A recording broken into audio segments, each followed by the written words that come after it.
Hello everyone, welcome back to my YouTube channel. আজকে ভিডিওতে আমরা দুইটা বিষয় সম্পর্কে জানবো। প্রথম বিষয়টা হলো যে আমরা জানি যে আমাদের যে পে স্কেলের যে চূড়ান্ত সুপারিশটি রয়েছে সেটি কিন্তু এখন সচিব পর্যায়ের কমিটিতে রয়েছে। সচিবরা এই সুপারিশটাকে চুলচেরা বিশ্লেষণ করবেন এবং কিভাবে বাস্তবায়ন করা যায় তার একটি চূড়ান্ত রিপোর্ট দিবে সরকারের কাছে। সেই সচিব কমিটির রিপোর্টের সর্বশেষ কি আপডেট রয়েছে সেটি আপনাদেরকে জানাবো। আর একটি বিষয় হচ্ছে যে আপনারা জানেন যে জ্বালানি তেলের দাম কিন্তু অলরেডি বৃদ্ধি পেয়েছে, তার সাথে সাথে দেশের সকল পণ্যের দাম কিন্তু আবার আরেক ধাপে বেড়ে যাচ্ছে। এখানে সরকার কি ভাবছে পে স্কেল নিয়ে সে সকল আপডেট থাকবে এই ভিডিওতে। তাই বলবো আপনারা এই ভিডিওটি না টেনে একদম শেষ পর্যন্ত দেখবেন। আমি অল্প সময়ের ভিতরে সর্বশেষ সচিব কমিটি এবং পে স্কেল নিয়ে সর্বশেষ সরকারের পর্যায়ে কি আলোচনা হচ্ছে তার সকল আপডেট দিয়ে দেবো এই ভিডিওতে। তাহলে চলুন দেরি না করে ভিডিও মেন অংশে চলে যাই এবং জেনে নিই সর্বশেষ আপডেটগুলো। ভিডিওর মেন অংশে আমরা চলে এসেছি। মেন অংশে যাওয়ার আগে আপনাদের কাছে 5 সেকেন্ড সময় নিয়ে নিব। আপনি এখানে একটা ছবি দেখতে পাবেন যেখানে দেখা যাচ্ছে যে আমার ভিডিও যারা দেখেন তার 70% মানুষ আমার ইউটিউব চ্যানেলটিকে সাবস্ক্রাইব করেন না। আপনাদেরকে বলবো যে আপনারা যদি প্রত্যেক দিনের পে স্কেলের সৎ এবং সত্য নিউজগুলো সবার আগে পেতে চান এবং আপনি যদি আপডেট থাকতে চান পে স্কেল নিয়ে কি কি হচ্ছে পুরো দেশে, তাহলে আমার ইউটিউব চ্যানেলটি অবশ্যই সাবস্ক্রাইব করে দিবেন। ভিডিওটিতে লাইক করে দিবেন এবং কমেন্ট বক্সে আলহামদুলিল্লাহ লিখতে ভুলবেন না, কারণ আমরা জানি মহান আল্লাহ কিন্তু সর্বশক্তিমান।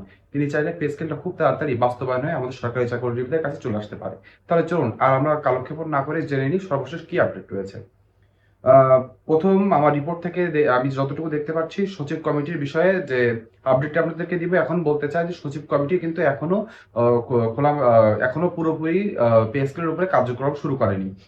এটা এখনো চলমান পর্যায়ে রয়েছে। এখনো চূড়ান্ত রিপোর্টটি কবে নাগাদ দিতে পারবে তারা কোনো কিন্তু ডেডলাইন এখনো ঠিক করে না। সরকার থেকে এভাবে কোনো ডেডলাইন এখনো ফিক্স করা হয়নি। এজন্য এই বিষয়টি কিন্তু এখনো অজানা রয়েছে যে সচিব কমিটি থেকে যে চূড়ান্ত রিপোর্টটি আসবে সেটি কবে নাগাদ আসতে পারে এবং এটি কিভাবে বাস্তবায়ন হতে পারে। কিন্তু আমরা একটা রোডম্যাপ সম্পর্কে জানি, সেটি হচ্ছে সচিব কমিটি থেকে পে স্কেলের যে রিপোর্টটি আসবে, চূড়ান্ত রিপোর্টটি আসবে, সেটি চলে যাবে মন্ত্রী পরিষদে।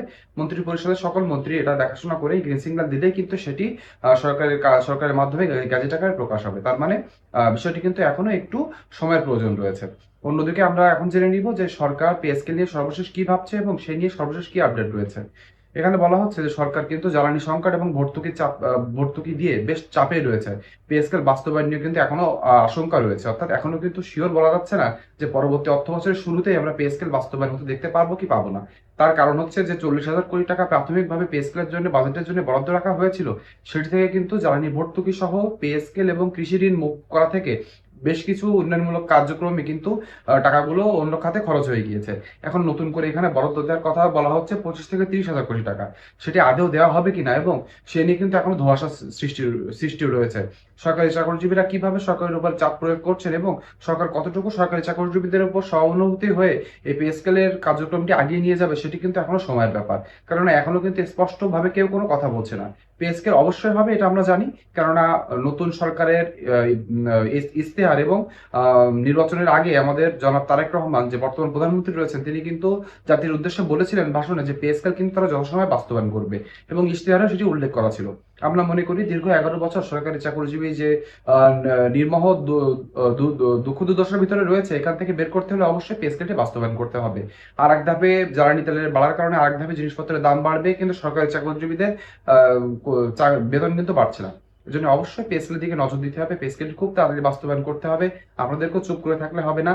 যারা মনে করেন যে পে স্কেল হবে না বলে বসে থাকবো, তাহলে কিন্তু কোনোভাবে পে স্কেল বাস্তবায়ন হবে না। আপনারা সকলে জানেন যে বাচ্চা কান্না করলে কিন্তু তার পরিবার তাকে খাবার দেয়। এই জন্য আমাদেরকে সোচ্চার হতে হবে। যার যার জায়গা থেকে আপনি একটা পোস্ট করতে না পারেন, ইউটিউবে একটা লাইক করে দিবেন, ইউটিউবের ভিডিওতে লাইক করে দিবেন, ফেসবুকের ভিডিওতে একটু শেয়ার করে দিবেন।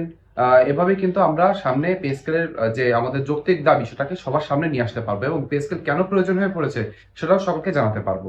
এই জন্য বলবো অবশ্যই পে স্কেল নিয়ে সোচ্চার থাকবেন, আপনার জায়গা থেকে চেষ্টা করবেন পে স্কেল নিয়ে যত খুশি সেটা ছড়িয়ে দেওয়ার জন্য।